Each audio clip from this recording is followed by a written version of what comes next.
क्या आपने कभी हाउस कंस्ट्रक्शन करवाया है? या डेफिनेटली आपने अपने पेरेंट्स को तो जरूर देखा होगा यहाँ पर कंस्ट्रक्शन करवाते हुए। वहां पर होता क्या है, वहां पर जो भी कंस्ट्रक्शन करवाने वाला जो पर्सन होता है वो एक कॉन्ट्रैक्टर को हायर करता है जो कि उसके बिहाफ पर पूरा कंस्ट्रक्शन करेगा। उसके बाद कॉन्ट्रैक्टर क्या करता है, कॉन्ट्रैक्टर फर्दर कुछ कॉन्ट्रैक्ट लेबरर्स को यहाँ पर हायर करता है जो कॉन्ट्रैक्टर के बिहाफ पर वो पूरा कंस्ट्रक्शन जो है वो कंप्लीट करते हैं। अब यहाँ पर जो ओनर है उसका कोई भी डायरेक्ट लिंक नहीं होता है कॉन्ट्रैक्ट लेबर से। वो तो कॉन्ट्रैक्टर को जानता है और कॉन्ट्रैक्टर उसके लिए रिस्पॉन्सिबल है, जो भी काम होगा कॉन्ट्रैक्टर उसके लिए रिस्पॉन्सिबल है। ठीक है, कॉन्ट्रैक्ट लेबर्स काम सही कर रहे हैं गलत कर रहे हैं इस बात से ओनर को कोई भी लेना देना नहीं होता है। ओनर जो है बेसिकली यहाँ पे सिर्फ और सिर्फ कॉन्ट्रैक्टर से डील करता है। This is the first thing. लेकिन एक चीज समझिए, जो कॉन्ट्रैक्ट लेबरर्स यहाँ पे काम कर रहे हैं, कई बार ऐसा भी होता है कि यहाँ पर आपके यहाँ मान लीजिए 10 दिन काम हुआ, उसके बाद फिर आपने चाहा कुछ दिन गैप ले लेते हैं। ठीक है, देन फर्दर आपने उसे कंटिन्यू कर दिया। और जो कॉन्ट्रैक्ट लेबरर्स आपके यहां पर आपकी साइट पर आपका कंस्ट्रक्शन करने के लिए आ रहे हैं, क्या उन्हें कुछ बेसिक फैसिलिटीज नहीं मिलना चाहिए? लाइक फॉर एग्जांपल, क्या उन्हें फर्स्ट एड फैसिलिटीज नहीं मिलना चाहिए? क्या उन्हें हेल्थ फैसिलिटीज नहीं मिलना चाहिए? क्या उन्हें बेसिक लेट्रिन्स एंड यूरिनल्स नहीं मिलना चाहिए? क्या उन्हें वॉशिंग फैसिलिटीज नहीं मिलना चाहिए? डेफिनेटली मिलना चाहिए, बिल्कुल मिलना चाहिए। ठीक है, लेकिन अगर कोई लॉ नहीं होगा तो क्या लगता है आपको कि कॉन्ट्रैक्टर उन्हें सारी चीजें प्रोवाइड करेगा? नहीं, क्योंकि कॉन्ट्रैक्टर तो सिर्फ और सिर्फ अपने प्रॉफिट के बारे में सोचेगा कि भाई मेरा प्रॉफिट ज्यादा से ज्यादा बचे, मैं यहां पे कम से कम पैसा खर्च करके पूरा काम अपना कंप्लीट करवा लूं। तो इसीलिए यहां पर गवर्नमेंट को इंटरवीन करना पड़ता है। क्यों? क्योंकि कॉन्ट्रैक्टर जो है वो अपनी बेसिक रिस्पॉन्सिबिलिटी जो है वो नहीं समझता है, और कई बार एम्प्लॉयर जो होता है या जो एक्चुअल ओनर होता है वो भी अपनी बेसिक रिस्पॉन्सिबिलिटी नहीं समझता है, जो बेसिक नेसेसिटीज होती हैं उन्हें पूरी नहीं करता है। इसीलिए गवर्नमेंट को इंटरवीन करना पड़ता है। कॉन्ट्रैक्ट लेबरर्स क्या होते हैं? जो कॉन्ट्रैक्ट बेसिस पर अपनी सर्विसेज प्रोवाइड करते हैं, अपना लेबर प्रोवाइड करते हैं। एक पर्टिकुलर प्रोजेक्ट के लिए आपने बोला मुझे ये हाउस कंस्ट्रक्ट करवाना है, आपका हाउस कंस्ट्रक्ट हो गया, उसके बाद उनकी सर्विसेज खत्म हो गई, इन्हें हम बोलते हैं कॉन्ट्रैक्ट लेबरर्स। तो इन्हीं के एम्प्लॉयमेंट को रेगुलेट करने के लिए यहां पर एक्ट बनाया गया है, that is contract labour regulation and abolition act 1970, जो आज हम डिस्कस करने वाले हैं इस पर्टिकुलर वीडियो में। And this is going to be lecture number 6। ये लेक्चर नंबर 6 होने वाला है हमारा। इससे पहले हमने 5 लेक्चर्स ऑलरेडी कंप्लीट कर लिए हैं, थोड़ा सा गैप आ गया था 5th के बाद अभी, बट डोंट वरी, अब यहां पे हम इसे वापस से कंटिन्यू कर रहे हैं गाइस।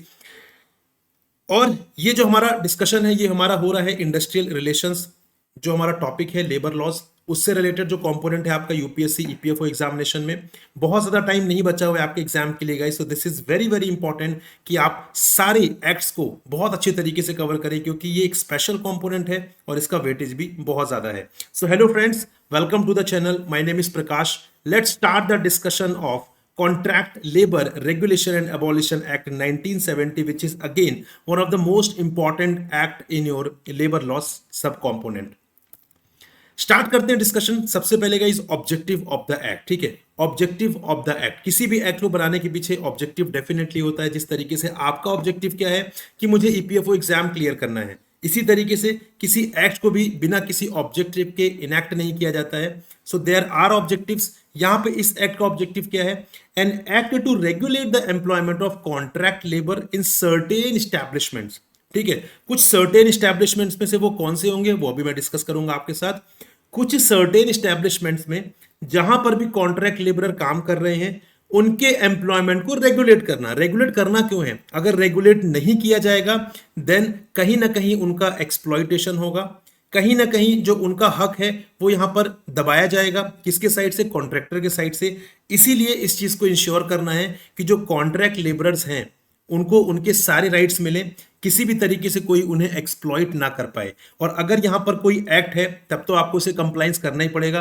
अगर आप कंप्लायंस नहीं करोगे तो फिर यहां पर आपके ऊपर पेनल्टी जो है वो इंपोज की जाएगी। और क्योंकि हम लेबर लॉज पढ़ रहे हैं जो कि बनते किस लिए हैं? बनते हैं लेबर वेलफेयर के लिए, राइट? लेबर वेलफेयर के लिए। यस। सो यहाँ पे objective is an act to regulate the employment of contract labour in certain establishments and to provide for its abolition in certain circumstances and for matters connected therewith. तो कहीं पर कुछ areas में इसे abolish करना मतलब खत्म करना, और बाकी एरियाज में इनके एम्प्लॉयमेंट को रेगुलेट करना is the objective of this act. Don't worry, ये ऑब्जेक्टिव है, अभी डिटेल में हम समझेंगे क्या क्या चीजें यहां पर अभी फर्दर इस एक्ट में है। देन एप्लीकेशन की बात करें, एप्लीकेशन तो बहुत इंपॉर्टेंट पार्ट होता है। अगर आपको ये नहीं पता है कि एक्ट कहां पर एप्लीकेबल है, तब तो कल को अपनी रिस्पॉन्सिबिलिटी से हर कोई डिनाई कर सकता है। कल कॉन्ट्रैक्टर बोल सकता है कि भाई मेरे ऊपर ये एक्ट एप्लीकेबल नहीं होता है, और अगर मेरे ऊपर नहीं एप्लीकेबल होता है तो इस एक्ट के जो भी प्रोविजंस हैं उसके लिए मैं यहाँ पर किसी भी तरीके से बाध्य नहीं हूं, मेरे ऊपर ये प्रोविजंस एप्लीकेबल नहीं है, ना ही मैं इनका कंप्लायंस करने के लिए बाध्य हूं यहाँ पर। तो इसीलिए इस बात की क्लैरिटी होना बहुत जरूरी है कि यहां पर किसके ऊपर ये एप्लीकेबल है, किसके ऊपर ये एप्लीकेबल नहीं है। सो एप्लीकेशन की बात करें, so it extends to the whole of India, पूरी कंट्री में ये एप्लीकेबल है। तो कोई भी स्टेट, कोई भी यूनियन टेरिटरी को यहाँ पे एग्जम्पशन नहीं दिया गया है। It extends to the whole of India. अब बात करते हैं स्टैब्लिशमेंट्स की। So it applies to every establishment in which 20 or more workmen are employed or were employed on any day of the preceding 12 months as a contract labour.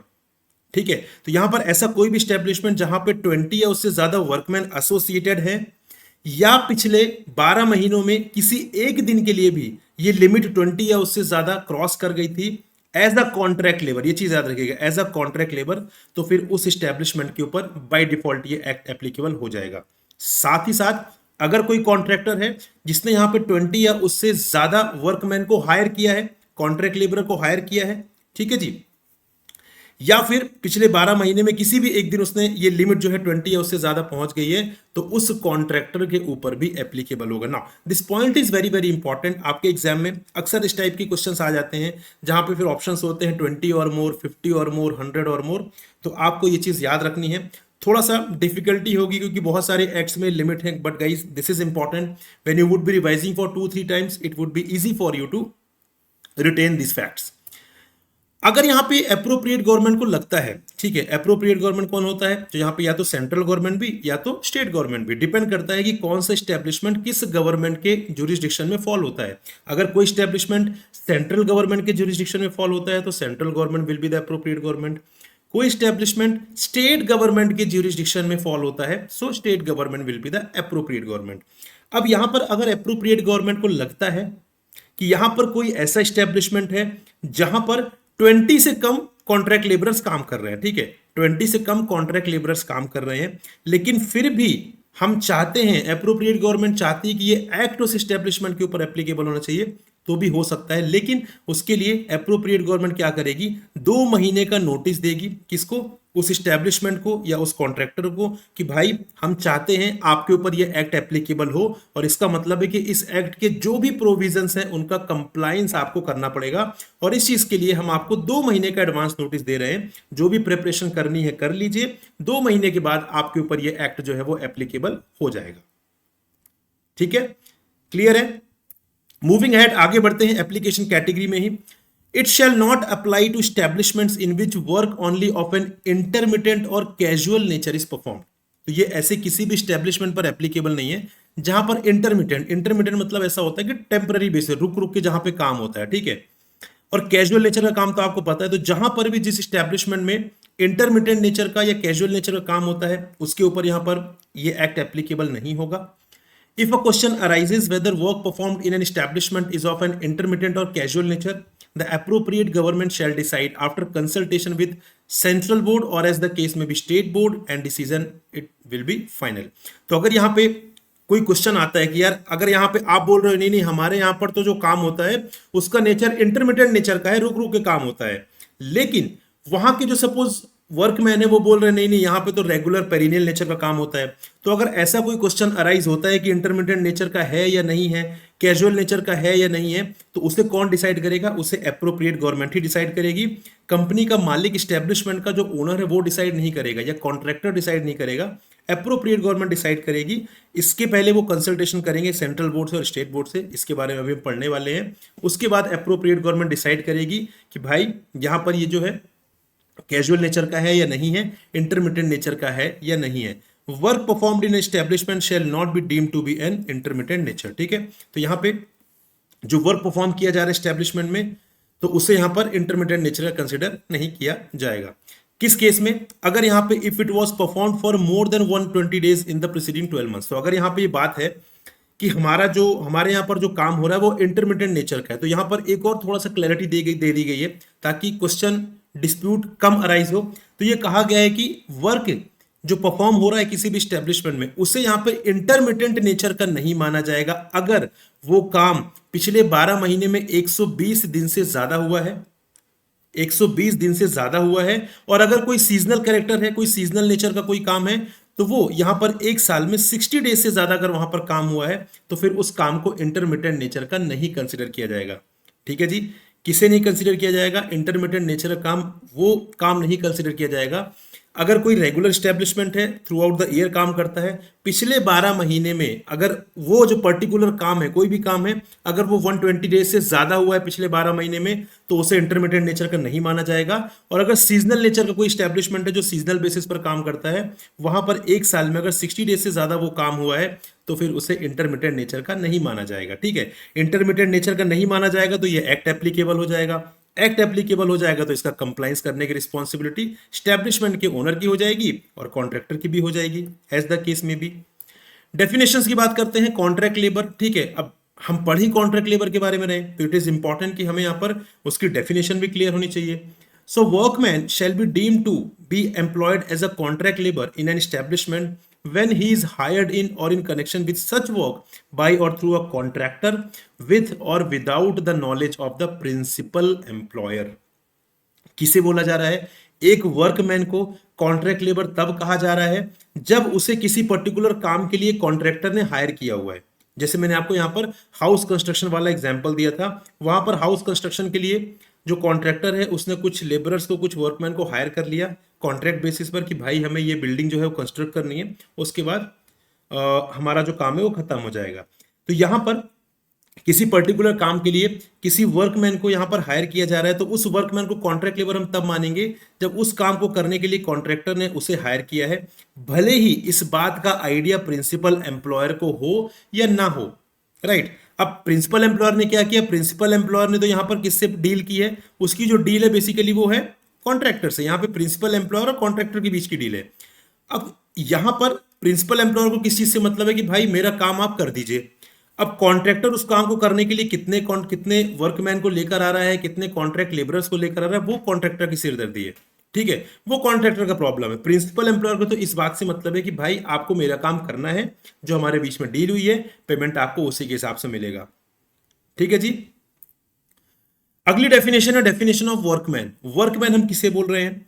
Any person employed in or in connection with the work of an establishment to do any skilled, semi skilled, unskilled, manual, supervisory, technical, clerical work or hire for reward whether the terms of employment be express or employed. तो यहां पर कोई भी person ऐसा है जो ऐसे काम को करने के लिए तैयार है किसी स्टैब्लिशमेंट में, जो स्किल्ड नेचर का है, सेमी स्किल्ड नेचर का है, अनस्किल्ड है, मैनुअल है, सुपरवाइजरी है, टेक्निकल है, क्लैरिकल है, किसी भी काम को करने के लिए रेडी है। किस चीज के लिए? ऑब्वियसली बात है, कुछ पेमेंट के लिए, मॉनेटरी बेनिफिट के लिए, तो उसे माना जाएगा कि वो वर्कमैन है। लेकिन कुछ कैटेगरीज को ये माना जाएगा कि वर्कमैन नहीं है। कौन?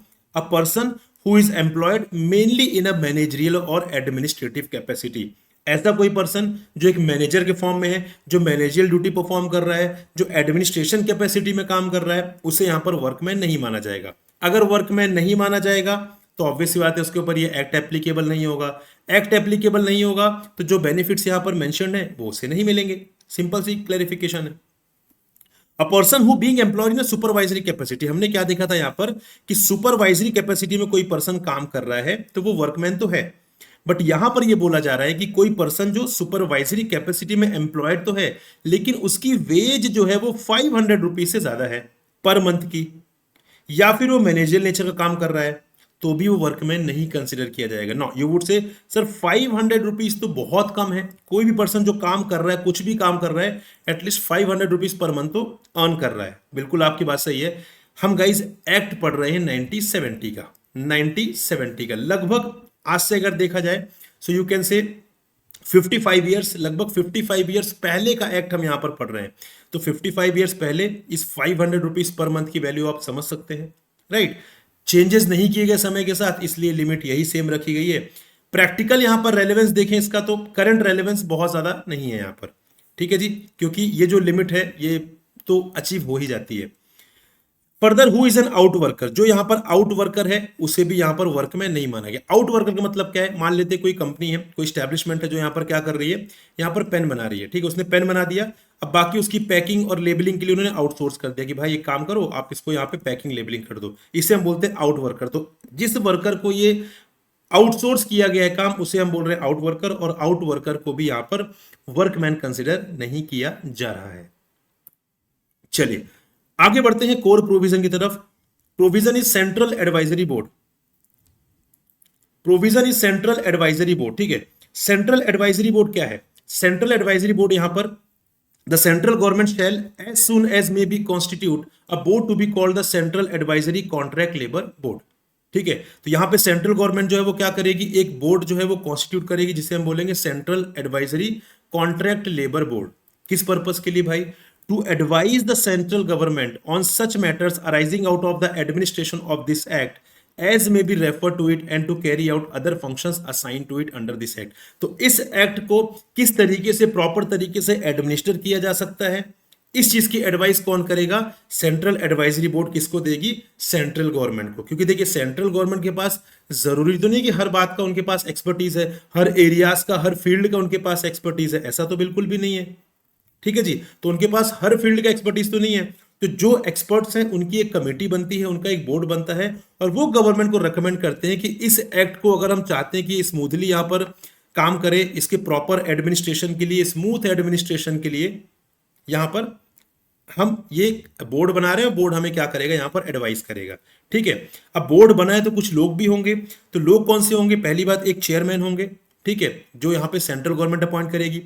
देन चीफ लेबर कमिश्नर होंगे सेंट्रल लेवल पर जो है, ex officio, plus members not exceeding 17 but not less than 11 representing government, railways, coal industry, mining industry, contractor, workman and any other interest, ठीक है जी। तो यहां पर कितने मेंबर्स हो सकते हैं? एक तो चेयरमैन होंगे, एक चीफ लेबर कमिश्नर होंगे, और उसके साथ मैक्सिमम 17 अदर मेंबर्स हो सकते हैं, लेकिन मिनिमम 11। मिनिमम 11 तो रहेंगे ही। अगर 11 से ज्यादा रखना है तो 17 से ज्यादा नहीं जा सकते हैं। और वो 17 कौन से होंगे?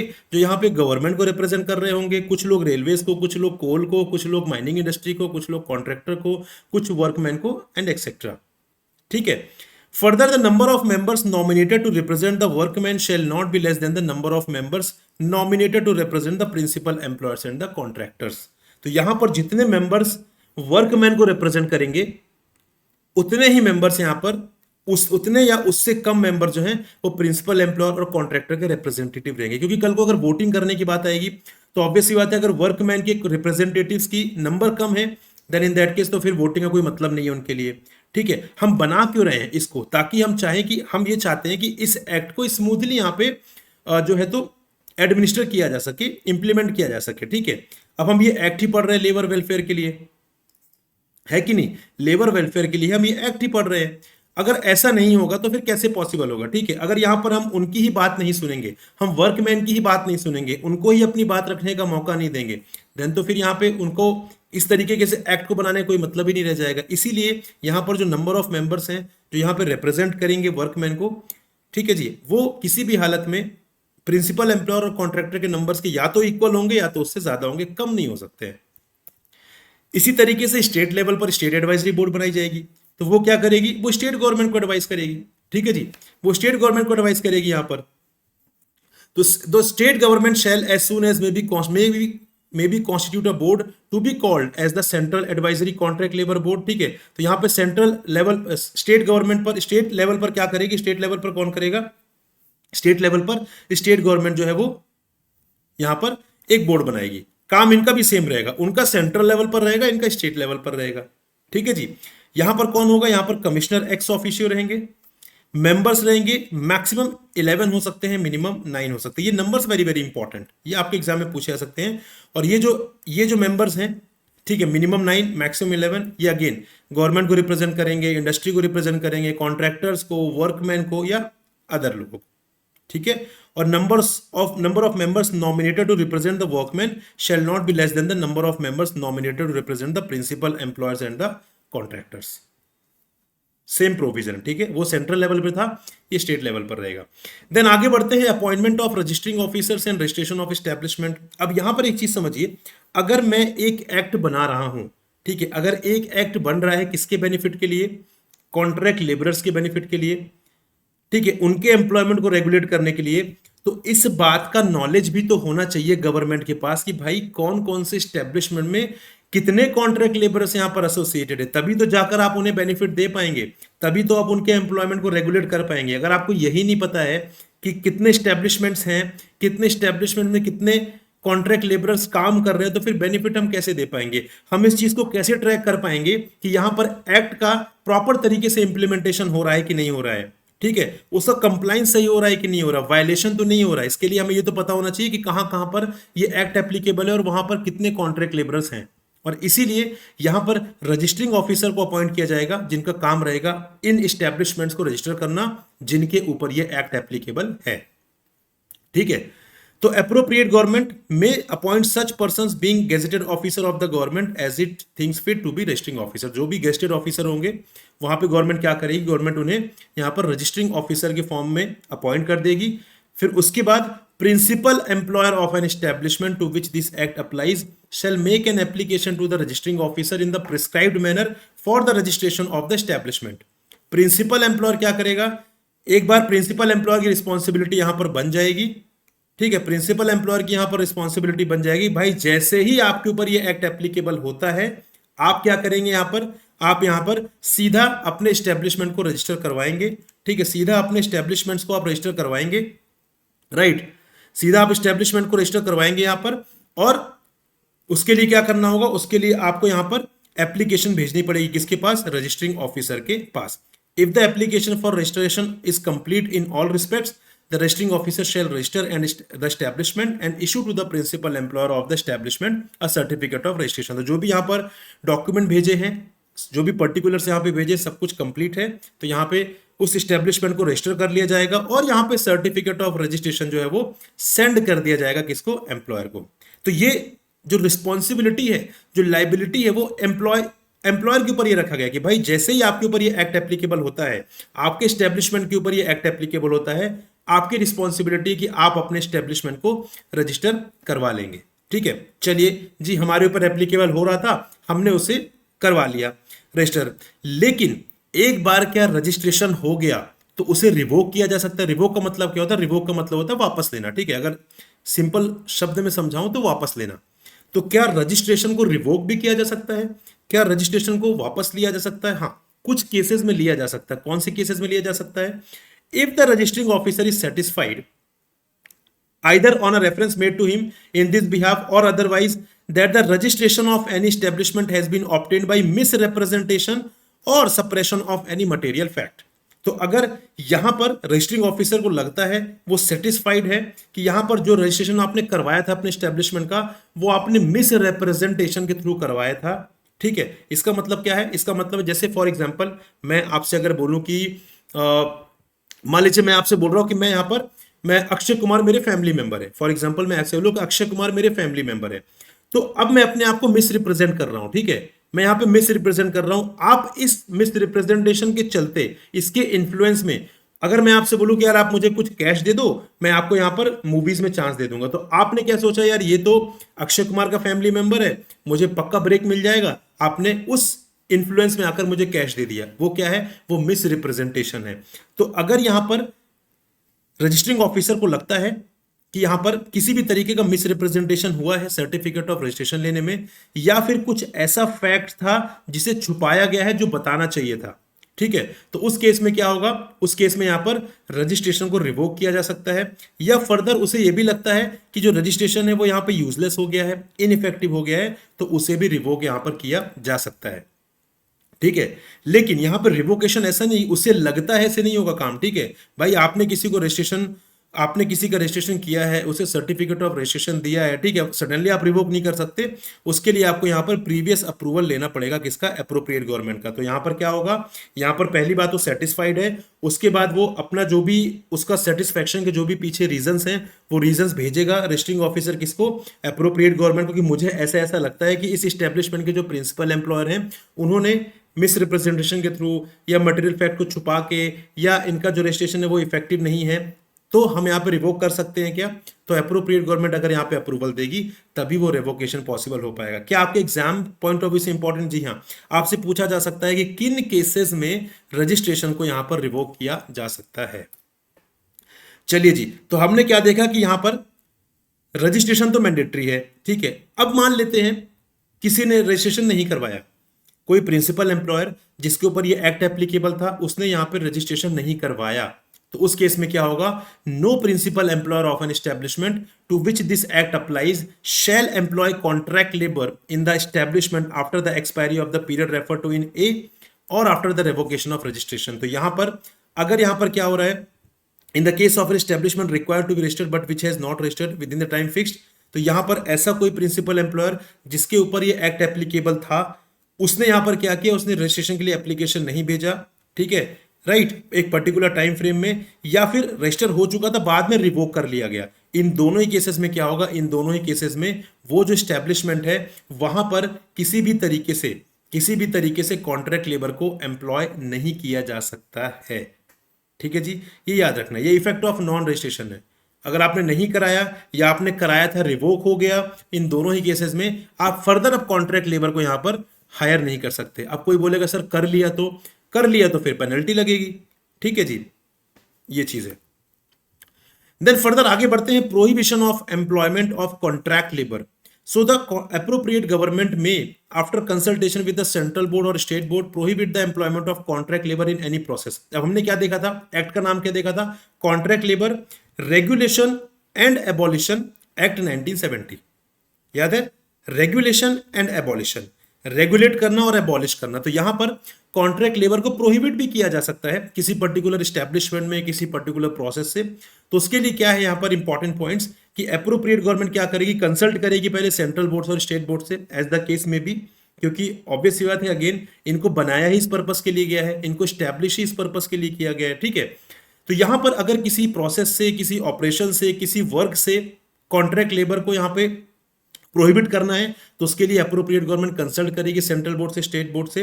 Then before issuing any notification in relation to the establishment, the appropriate government shall have regard to the conditions of work and benefits provided for the contract labour in that establishment and other relevant factors. तो यहां पर अगर appropriate government notification issue कर रही है कि भाई इस एस्टेब्लिशमेंट के इस पर्टिकुलर प्रोसेस से कॉन्ट्रैक्ट लेबर प्रोहिबिट हो रहे हैं, तो उसके पहले जो अप्रोप्रिएट गवर्नमेंट है वो क्या करेगी, यहां पर जो भी कंडीशंस ऑफ वर्क्स हैं, जो भी बेनिफिट्स उन्हें मिल रहे हैं, उन सबको एक बार क्या करेगी, उन सबको एक बार कंसिडर करेगी, और कुछ और फैक्टर्स भी यहां पर कंसिडर करेगी।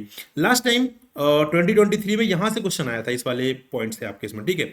तो कौन से फैक्टर्स यहां पे कंसिडर करेगी, whether the process, operation or other work is incidental to or necessary for the industry, trade, business, manufacture or occupation that is carried on in the establishment. उस एस्टेब्लिशमेंट में जो भी काम हो रहा है, क्योंकि एस्टेब्लिशमेंट में अलग अलग काम होते हैं, ठीक है। तो जो भी प्रोसेस, जो भी ऑपरेशन, जो भी अदर वर्क जो है जिससे यहां पर प्रोहिबिट किया जा रहा है कॉन्ट्रैक्ट लेबर को, ठीक है, क्या वो बेसिकली इंपॉर्टेंट है उस इंडस्ट्री के लिए, उस इंडस्ट्री, उस ट्रेड बिजनेस के सर्वाइवल के लिए इंपॉर्टेंट है, एक फैक्टर ये, ठीक है जी। अगर इंपॉर्टेंट है तो शायद गवर्नमेंट ना करे, अगर इंपॉर्टेंट नहीं है तो गवर्नमेंट कर सकती है प्रोहिबिट वहां पे। Second is whether it is of perennial nature, perennial मतलब जो थ्रू आउट द ईयर चलती है, तो जो भी प्रोसेस, जो भी काम वहां पे चल रहा है, क्या वो पेरिनियल नेचर का है, ठीक है। It is of sufficient duration having regard to the nature of industry, trade, business, manufacture, occupation carried on in that establishment, क्या वो पेरिनियल नेचर का है या नहीं है, इस बात को भी कंसिडर करेगी। Whether it is done ordinarily through regular workman in that establishment or an establishment similar thereto, क्या वहां पे जो भी काम हो रहा है वो रेगुलर वर्कमैन कर रहे हैं, कर सकते हैं या नहीं कर सकते हैं। Whether it is sufficient to employ considerable number of whole time workman, क्या यहाँ पे होल टाइम वर्कमैन को अपॉइंट किया जा सकता है। तो ये सारे पॉइंट्स जो है वो गवर्नमेंट कंसीडर करेगी before prohibiting the contract labour in any establishment. अब यहां पे अगर कोई क्वेश्चन अराइज होता है कि कोई भी काम, प्रोसेस पेरिनियल नेचर का है या नहीं है, तो ऑब्वियस सी बात है अप्रोप्रिएट गवर्नमेंट ही यहां पर डिसाइड करेगी कि वो पेरिनियल नेचर का है या नहीं है। पेरिनियल का मतलब क्या होता है, जो थ्रू आउट द ईयर कोई भी काम चलता है, कोई भी चीज। Further is appointment of licensing officers, licensing of contractors. अब यहां पे लाइसेंसिंग ऑफिसर को अपॉइंट किया जा रहा है, किस पर्पस के लिए, यहां पे किस पर्पस के लिए, भाई अगर आप कॉन्ट्रैक्टर हो तो यहां पे लाइसेंस ले लीजिए, अदरवाइज ऐसे क्या होगा, ऐसे तो बहुत सारे कॉन्ट्रैक्टर्स आ जाएंगे, ठीक है, अपने हिसाब से काम कराएंगे और कहीं ना कहीं एक्सप्लॉयटेशन होगा। तो यहां पे जो भी कॉन्ट्रैक्टर हैं भाई, आपको लाइसेंस ले लो आप, ठीक है, आप लाइसेंसिंग ऑफिसर से लाइसेंस ले लीजिए, उसके बाद आप काम करिए, ताकि आप गवर्नमेंट रिकॉर्ड में रहेंगे कि भाई आप यहाँ पे कॉन्ट्रैक्टर हैं और आपके अंडर यहाँ पे वर्कमैन काम कर रहे हैं जो कॉन्ट्रैक्ट लेबरर्स हैं। तो ये भी चेक किया जाएगा कि आप उन्हें प्रॉपर बेनिफिट दे रहे हैं नहीं दे रहे हैं, आप इस एक्ट का कंप्लाइंस कर रहे हैं नहीं कर रहे हैं, वो सारी चीजें। तो इसी पर्पज के लिए यहाँ पे लाइसेंसिंग ऑफिसर को अपॉइंट किया जा रहा है। सो एप्रोप्रिएट गवर्नमेंट में appoint such person being gazetted officers of government as it thinks fit to be the licensing officer. यहाँ पे लाइसेंसिंग ऑफिसर को हायर किया जाएगा। No contractor to whom this act applies shall undertake or execute any work through contract labor except under in and accordance with the license issued in that behalf। तो यहां पर जिस भी contractor के ऊपर ये एक्ट एप्लीकेबल है, वो जब तक यहां पे लाइसेंसिंग ऑफिसर से लाइसेंस नहीं ले लेगा तब तक वो कॉन्ट्रैक्ट लेबर को हायर करके काम नहीं कर सकता है। A licence under may contain conditions to hours of work, fixation of wages and other essential amenities in respect of contract labor। तो उस लाइसेंस में काफी चीजें मेंशन होगी, ठीक है, कितने घंटे आप काम कराएंगे, उनकी वेजेस कैसे फिक्स की जाएंगी और कौन कौन सी एमिनिटीज फैसिलिटीज आप प्रोवाइड करेंगे, वो सारी चीजें वहां पे लाइसेंस में मेंशन रहेगी। देन अब यहाँ पे प्रोसेस क्या है लाइसेंस लेने का, तो एप्लीकेशन जो है वो भेजी जाएगी कॉन्ट्रैक्टर के साइड से किसको, लाइसेंसिंग ऑफिसर को। So every application for the grant of licence shall contain the particulars, ठीक है, जो एप्लीकेशन उसमें क्या क्या चीजें रहेंगी, भाई आपका स्टैब्लिशमेंट कहां पर है, किस स्टैब्लिशमेंट में आप काम करेंगे, नेचर ऑफ प्रोसेस क्या है, ठीक है जी, यहाँ पे फर्दर कितने लोग आपके अंडर में काम करेंगे, कितने लोग यहाँ पर एज अ कॉन्ट्रैक्ट लेबरर्स आपके साथ काम करने वाले हैं, कितना ड्यूरेशन है, वो सारी चीजें।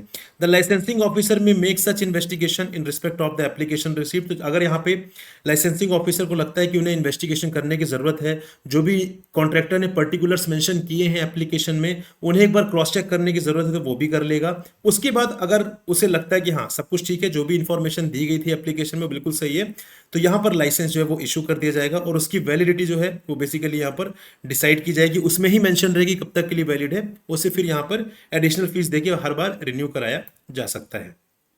अगेन अब यहाँ पर क्या लाइसेंस को रिवोक किया जा सकता है, हाँ बिल्कुल लाइसेंस भी रिवोक किया जा सकता है। So licence granted has been obtained by misrepresentation or suppression of any material fact. अगर लाइसेंस को भी यहाँ पे मिस रिप्रेजेंटेशन के थ्रू लिया गया था या कोई मटेरियल फैक्ट, कोई इंपॉर्टेंट फैक्ट जो बताना चाहिए था लाइसेंसिंग ऑफिसर को, वो कॉन्ट्रैक्टर ने बताया नहीं, तो उस केस में यहां पर उसे रिवोक किया जा सकता है। The holder of a licence has failed to comply with the condition subject to which the licence has been granted.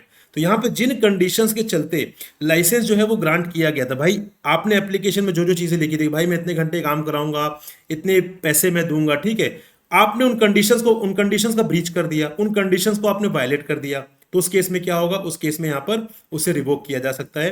Then the licensing officer may revoke or suspend the licence or forfeit the sum or any portion thereof deposited as security for the due performance of the condition subject to which the licence has been granted. तो जिन purpose के लिए licence जो है basically यहां पर issue किया गया था और जिन कंडीशंस के चलते इशू किया गया था, अगर वो कंडीशंस वायलेट हो रही हैं, ब्रीच हो रही हैं, देन यहाँ पर उसे रिवोक किया जा सकता है।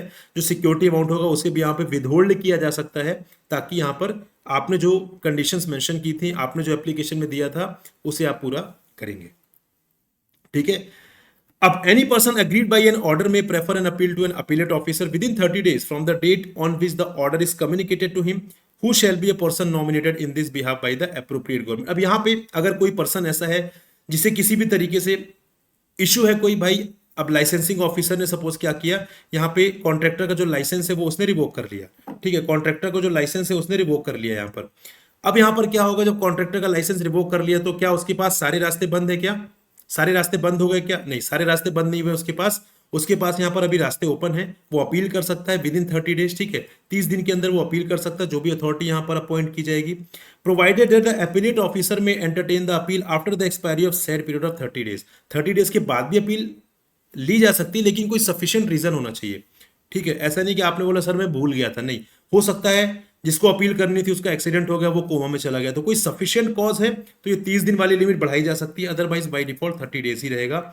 On receipt of an appeal the appellate officer shall after giving appellant an opportunity dispose of the appeal as expeditiously as possible. जैसे ही अपील मिलेगी, यहां पर अपील मिलने के बाद जितना जल्दी उस अपील को डिस्पोज ऑफ कर सकते हैं उतना जल्दी डिस्पोज ऑफ करने की रिस्पॉन्सिबिलिटी किसकी रहेगी, अपीलेट अथॉरिटी की।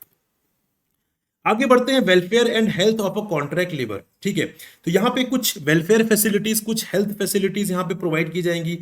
अब यहाँ पे इन्हें मेंशन करना क्यों जरूरी है, इन्हें मेंशन करना जरूरी इसलिए है कि अगर इन्हें एक्ट में नहीं जोड़ा गया तब तो ये बात पक्की कॉन्ट्रैक्टर ये चीज देने वाला है नहीं, क्यों? क्योंकि कॉन्ट्रैक्टर को ये चीज प्रोवाइड करने में कॉस्ट आएगी, कॉस्ट वो यहाँ पे बेयर करना नहीं चाहता, वो सिर्फ और सिर्फ प्रॉफिट कमाना चाहता है, राइट।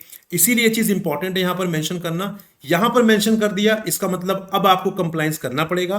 कॉन्ट्रैक्टर ने कंप्लायंस नहीं किया तो यहाँ पर फिर पेनल्टी जो है वो इंपोज की जाएगी। So appropriate government may make rules requiring that in every establishment to which this act applies, हर उस establishment में जहां पर ये एक्ट अप्लाई होता है, ठीक है, जहां पर कॉन्ट्रैक्ट लेबर जो है काम कर रहे हैं, wherein contract labour numbering 100 और more is ordinary employed by a contract. तो जहां पर जिस भी स्टैब्लिशमेंट में 100 या उससे ज्यादा कॉन्ट्रैक्ट लेबर जो है वो हायर किए गए हैं कॉन्ट्रैक्टर के द्वारा, वहां पर कैंटीन फैसिलिटी जो है वो प्रोवाइड की जाएगी कॉन्ट्रैक्टर की साइड से। नाउ आपको लग रहा होगा, यू वुड बी थिंकिंग कि सर अगर वहां पे मान लीजिए 100 से कम है, मान लीजिए 95 कॉन्ट्रैक्ट लेबर हैं, तो क्या उन्हें कैंटीन फैसिलिटीज नहीं मिलनी चाहिए? मिलनी चाहिए, बिल्कुल मिलनी चाहिए। बट द थिंग इज कि यहां पर लेबर वेलफेयर का मतलब ये बिल्कुल भी नहीं है कि हम पूरी तरीके से एम्प्लॉयर को, कॉन्ट्रैक्टर को एक्सप्लॉइट कर दे। नहीं भाई, किसी का हक मार के किसी को हक नहीं देना है, ठीक है।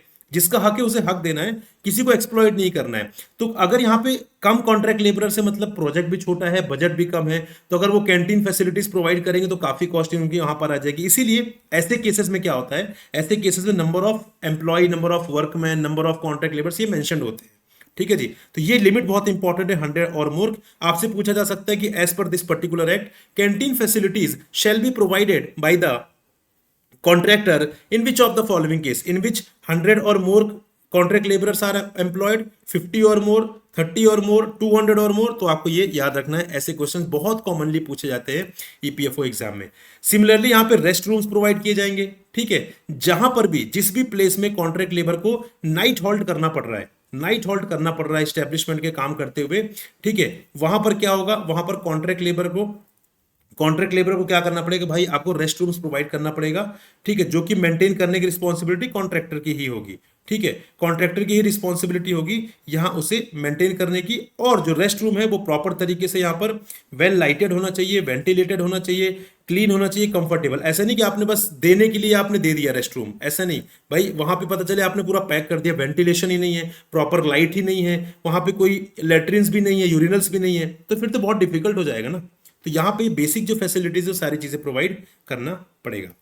देन फर्दर अदर फैसिलिटीज की बात करें, so it shall be the duty of every contractor employing contract labour to provide and maintain a sufficient supply of wholesome drinking water. सोचिए ये चीज यहां पर क्यों ऐड की गई है, ये चीज यहां पर इसलिए ऐड की गई क्योंकि एम्प्लॉयर हो गया, कॉन्ट्रैक्टर हो गया, वो ये बेसिक फैसिलिटीज भी नहीं प्रोवाइड करते हैं गाइस, इसीलिए ना यहां पर ऐड किया गया। सोचिए क्या बोलते भाई, पानी पीना है पी लो जाकर कहीं भी, राइट, कहीं पर गंदा पानी बह रहा है उसकी सप्लाई इन्होंने यहां पर दे दी, नहीं वो नहीं करना है आपको, क्योंकि यहां पे जो लेबरर्स है उनकी हेल्थ के साथ खिलवाड़ नहीं करना है, ठीक है। इसीलिए गवर्नमेंट को इंटरवीन करना पड़ता है, क्योंकि प्राइवेट जो पर्संस होते हैं वो इसी तरीके से करते हैं। आई एम नॉट सेइंग कि सारे एम्प्लॉयर, सारे कॉन्ट्रैक्टर ऐसे होते हैं, but mostly they think about their profit only, और प्रॉफिट के चलते वो सामने वाले की हेल्थ के साथ कहीं ना कहीं एक बहुत बड़ा खिलवाड़ कर रहे हो। तो इसीलिए गवर्नमेंट को ये सब चीजें मैंडेटरी करनी पड़ती हैं। तो होलसम ड्रिंकिंग वाटर प्रोवाइड करना होगा, sufficient numbers of latrines and urinals provide करना होगा, ठीक है जी।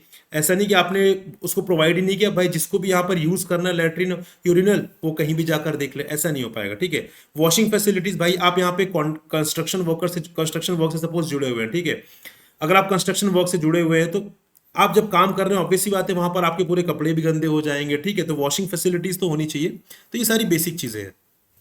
फर्स्ट एड फैसिलिटीज, ठीक है, फर्स्ट एड फैसिलिटीज भी यहां पर प्रोवाइड की जाएगी। ऑल वर्किंग, जितने भी वर्किंग आवर्स हैं यहां पर पूरी तरीके से फर्स्ट एड बॉक्स जो है वो भी प्रोवाइड किया जाएगा। देन फर्दर बात करते हैं welfare and health of contract labour, liability of principal employer, ठीक है। अब जो भी हमने यहां पर देखा है वेलफेयर फैसिलिटीज और यहां पर हेल्थ फैसिलिटीज, वो किसकी रिस्पॉन्सिबिलिटी है, वो रिस्पॉन्सिबिलिटी तो बाय डिफॉल्ट कॉन्ट्रैक्टर की है, ठीक है, वो बाय डिफॉल्ट कॉन्ट्रैक्टर की लाइबिलिटी। क्यों? क्योंकि यहां पर प्रिंसिपल एम्प्लॉयर तो जानता भी नहीं है भाई आपने किसे हायर किया है, कितने लोग हैं, उसको तो अपने काम से मतलब है, वो सारा पेमेंट किसको कर रहा है, कॉन्ट्रैक्टर को। तो कॉन्ट्रैक्टर की रिस्पॉन्सिबिलिटी है कि जो भी हमने देखा canteen, rest room, other facilities, first aid facilities, ये सब कौन प्रोवाइड करेगा, ये सब कॉन्ट्रैक्टर प्रोवाइड करेगा। अगर कॉन्ट्रैक्टर ने नहीं प्रोवाइड किया, मान लेते कॉन्ट्रैक्टर ने नहीं प्रोवाइड किया, तो फिर यहां पे प्रिंसिपल एम्प्लॉयर जो है वो प्रोवाइड करेगा। इसका मतलब सिंपल सी बात यह है कि भाई जो कॉन्ट्रैक्ट लेबरर्स हैं उन्हें तो यहां पर पूरी फैसिलिटीज मिलनी चाहिए, चाहे वो कॉन्ट्रैक्टर प्रोवाइड करे चाहे प्रिंसिपल एम्प्लॉयर, क्योंकि हम लेबर वेलफेयर की बात कर रहे हैं। ऐसा नहीं है ना कि यहाँ पे कॉन्ट्रैक्टर ने वो चीज प्रोवाइड नहीं की तो अब इन्हें यहाँ पर शुद्ध पानी भी नहीं मिल रहा है, तो कहीं ना कहीं हेल्थ तो इनकी इंपैक्ट होगी। गलती उनकी है लेकिन हेल्थ तो इनकी इंपैक्ट हो रही है, तो इनकी हेल्थ इंपैक्ट ना हो इसलिए ये रिस्पॉन्सिबिलिटी बाद में प्रिंसिपल एम्प्लॉयर को दे दी गई। लेकिन ऐसा नहीं कि कॉन्ट्रैक्टर बच गया, जो भी एक्सपेंसेस यहां पे हो रहे हैं इन सारी फैसिलिटीज को प्रोवाइड करने के लिए, वो प्रिंसिपल एम्प्लॉयर फिर रिकवर करेगा किससे? कॉन्ट्रैक्ट लेबर से, सॉरी कॉन्ट्रैक्टर से। ठीक है, क्योंकि कॉन्ट्रैक्टर की प्राइमरीली रिस्पॉन्सिबिलिटी थी तो वो कॉन्ट्रैक्टर से रिकवर करेगा। ठीक है, ऐसा नहीं कॉन्ट्रैक्टर ने नहीं दिया तो कॉन्ट्रैक्टर बच गया, लाइबिलिटी तो उसी की है। ठीक है, प्रिंसिपल एम्प्लॉयर ने प्रोवाइड कर दिया, बाद में सारा एक्सपेंसेस रिकवर कर लेगा किससे? कॉन्ट्रैक्टर से। ठीक है जी। Further responsibility for payment of wages, wage की रिस्पॉन्सिबिलिटी किसकी है? कॉन्ट्रैक्टर की। ठीक है, क्योंकि भाई कॉन्ट्रैक्टर ही तो है जो हायर कर रहा है उनको, कॉन्ट्रैक्ट लेबर्स को। प्रिंसिपल एम्प्लॉयर को तो पता भी नहीं है कितने लोग हैं, कहां कहां से आए हैं, किस वेज पर आए हैं, उन्हें नहीं पता है। तो बाय डिफॉल्ट कॉन्ट्रैक्टर की रिस्पॉन्सिबिलिटी है, लेकिन यहां पर एक्ट में एम्प्लॉयर को भी रिस्पॉन्सिबल बना दिया गया। यहां पर बोला गया है कि every principal employer shall nominate a representative duly authorised by him to be present at the time of disbursement of wages of the contractor, and it shall be the duty of such representative to certify the amount paid as wages in such manner as may be prescribed। तो यहां पर क्या है, principal employer क्या करे? Principal employer एक representative को nominate करेगा। जब भी यहां पर कॉन्ट्रैक्ट लेबरर्स को वेज का पेमेंट किया जाएगा तो यहां पर एक प्रिंसिपल एम्प्लॉयर का रिप्रेजेंटेटिव जो रहेगा वहां पर प्रेजेंट रहेगा, और वो बाद में सर्टिफाई करेगा कि यहां पर वेज का प्रॉपर पेमेंट किया गया है। ये प्रिंसिपल एम्प्लॉयर के ऊपर रिस्पॉन्सिबिलिटी है।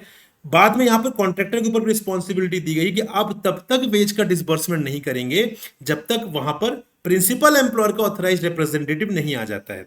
तो दोनों के ऊपर रिस्पॉन्सिबिलिटी। ऐसा नहीं कि यहां पर कॉन्ट्रैक्टर ने धीरे से जल्दी जल्दी यहां पे शॉर्ट पेमेंट कर दिया और अपना प्रॉफिट धीरे से कट कर लिया, नहीं। जब तक प्रिंसिपल एम्प्लॉयर का ऑथराइज्ड रिप्रेजेंटेटिव नहीं आएगा तब तक ये नहीं करेगा, और यहां पर इनका प्रेजेंट होना जरूरी है। दोनों के ऊपर रिस्पॉन्सिबिलिटी है।